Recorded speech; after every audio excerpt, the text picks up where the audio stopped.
One Sunday in April 1992, a business associate of mine came up to me.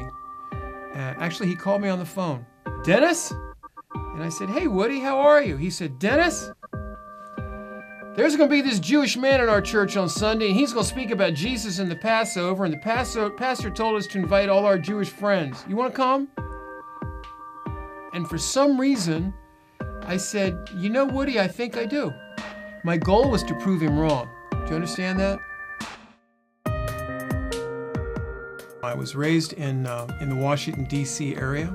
I'm an only child, which will explain some of my arrogance when I was younger. Friday night synagogue, Saturday morning synagogue. Our life pretty much revolved around the synagogue. In the last week of August every year, we went away to camp out in the woods, usually down in North Carolina. Friday afternoon at 1 o'clock, everything stopped.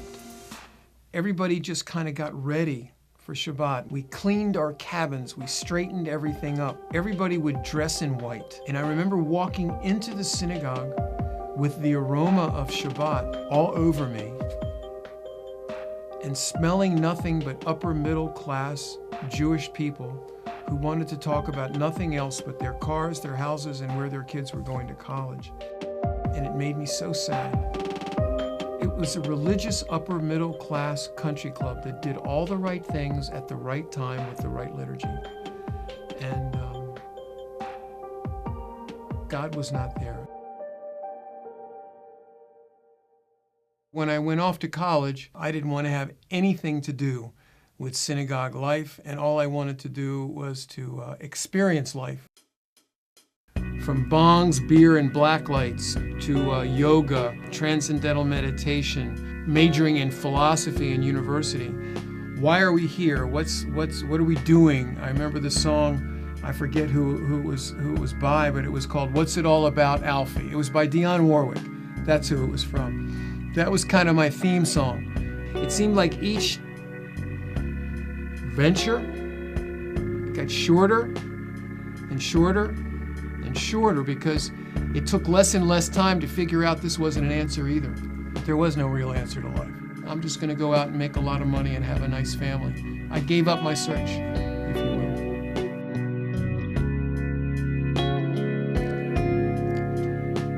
The morning that we were invited to go and visit with our friend Woody at the Baptist church on Palm Sunday morning, that morning Tina and I woke up fighting. And it was nasty. I don't know if any of you have ever had nasty fights with your wife.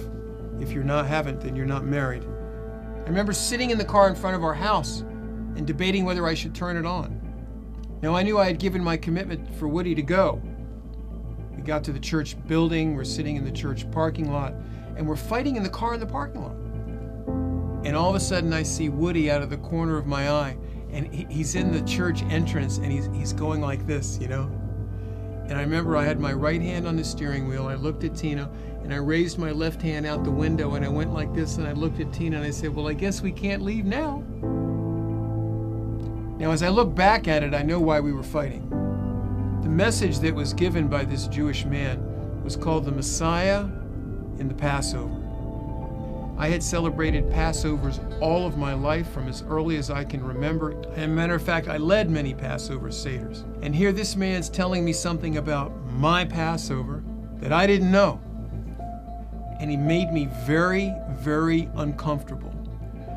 My goal was to prove him wrong. I mean, here he had greatly disturbed my paradigms.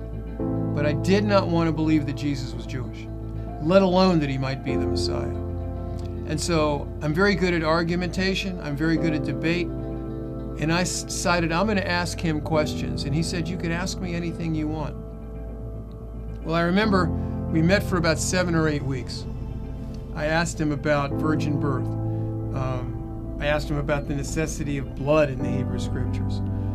I asked him where the Hebrew Scriptures talk about sin, and he would open up the Scriptures and he would turn it around. He'd say, "Here, read this." And I remember the last time that we met on Wednesday afternoons, I said, "If the Messiah's been here, how come this world is so crazy? How come this world's so messed up? How come we don't live in a Messianic age? What kind of Messiah do you serve if he's come already and the world is still like this?" Now, I'm not telling you to read Daniel 9, but I am telling you that when he took me through this chapter, and he took me through the chronological prophecy of the coming and the death of Messiah, I had no more objections anymore. God got me so interested and so upset with the possibility that Jesus might be the Messiah. I mean, the prophecy says that the Messiah would have to come before the destruction of the Second Temple in Jerusalem. Now, even I knew that happened over 2,000 years ago.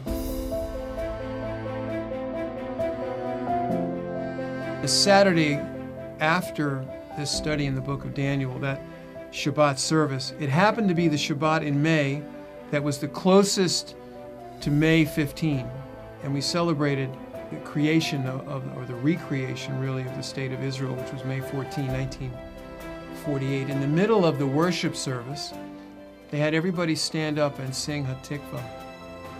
I don't remember what I was thinking. I don't know if I was necessarily thinking of anything. But I started to weep uncontrollably. And it was at that moment, in the midst of weeping, with my little girl in my arms, that I understood that he was the Messiah of Israel, that he was not just a national Messiah, but he was a personal Messiah, that he was my Messiah.